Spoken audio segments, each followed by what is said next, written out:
NCIB times ಮೀಡಿಯಾಗೆ ಸ್ವಾಗತ. ನಾನು ದರ್ಶನ್ ಹುಣಸೂರು.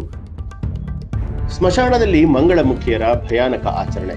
ಕಾಳಿ ಅವತಾರದಲ್ಲಿ ಪ್ರಾಣಿ ಕಚ್ಚಿ ರಕ್ತ ಕುಡಿದ ಪೂಜಾರಿ. ಮಹಾಶಿವರಾತ್ರಿ ಹಬ್ಬ ಮುಗಿದ ಬೆನ್ನಲ್ಲೇ ಕೋಲಾರ ಜಿಲ್ಲೆಯಲ್ಲಿ ಮೈ ಜುಮ್ ಅನ್ನಿಸುವಂತಹ ಘಟನೆ ನಡೆದಿದೆ.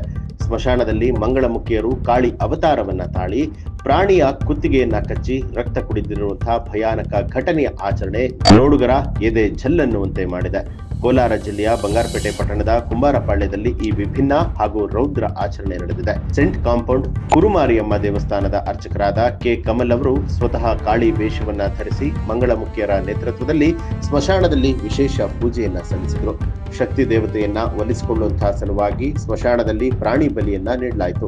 ಈ ವೇಳೆ ಉಗ್ರಕಾಳಿಯ ಅವತಾರದಲ್ಲಿದ್ದ ಅರ್ಚಕ ಕಮಲ್ ಬಲಿ ನೀಡಲಾದ ಪ್ರಾಣಿಯನ್ನ ಕಚ್ಚಿ ಅದರ ರಕ್ತವನ್ನ ಕುಡಿಯುವ ಮೂಲಕ ಆಕ್ರೋಶ ಭರಿತವಾಗಿ ಆಚರಣೆಯನ್ನ ನಡೆಸಿದರು. ಈ ದೃಶ್ಯವನ್ನ ಕಂಡು ಅಲ್ಲಿ ನೆರೆದಿದ್ದವರು ಕೆಲ ಕಾಲ ಬೆಚ್ಚಿಬಿದ್ರು.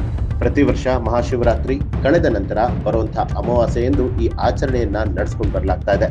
ಕತ್ತಲ ರಾತ್ರಿಯಲ್ಲಿ ಸ್ಮಶಾನದಲ್ಲಿ ನಡೆಯುವಂತಹ ಈ ಪೂಜೆಯನ್ನ ನೋಡೋದಕ್ಕೆ ಸಾವಿರಾರು ಸಂಖ್ಯೆಯಲ್ಲಿ ಜನರು ಕೂಡ ಜಮಾಯಿಸ್ತಾರೆ. ಮಂಗಳಮುಖಿಯರು ಮತ್ತು ಭಕ್ತರು ಈ ಶಕ್ತಿ ದೇವತೆಯ ಆರಾಧನೆಯಲ್ಲಿ ಪಾಲ್ಗೊಂಡಿದ್ರು. ಒಟ್ಟಾರೆಯಾಗಿ ಬಂಗಾರಪೇಟೆಯ ಸ್ಮಶಾನದಲ್ಲಿ ನಡೆದ ಈ ರಕ್ತಸಿಕ್ತ ಪೂಜೆ ಮತ್ತು ಕಾಳಿ ಅವತಾರದ ಅಬ್ಬರ ಈಗ ಜಿಲ್ಲೆಯಾದ್ಯಂತ ಚರ್ಚೆಗೆ ಗ್ರಾಸವಾಗಿದೆ. ಈ ಒಂದು ಆಚರಣೆಗೆ ಸಂಬಂಧಪಟ್ಟ ಹಾಗೆ ನಿಮ್ಮ ಅನಿಸಿಕೆ ಅಭಿಪ್ರಾಯವನ್ನ ಕಮೆಂಟ್ ಮಾಡಿ. ಹಾಗೆ ನೀವಿನ್ನೂ ಕೂಡ ನಮ್ಮ ಚಾನೆಲ್ ನ ಸಬ್ಸ್ಕ್ರೈಬ್ ಮಾಡಿಲ್ಲ ಅನ್ನುವಂಥದ್ದಾದ್ರೆ ಈಗಲೇ ಸಬ್ಸ್ಕ್ರೈಬ್ ಮಾಡಿ, ಬೆಲ್ ಐಕಾನ್ ಒತ್ತಿ.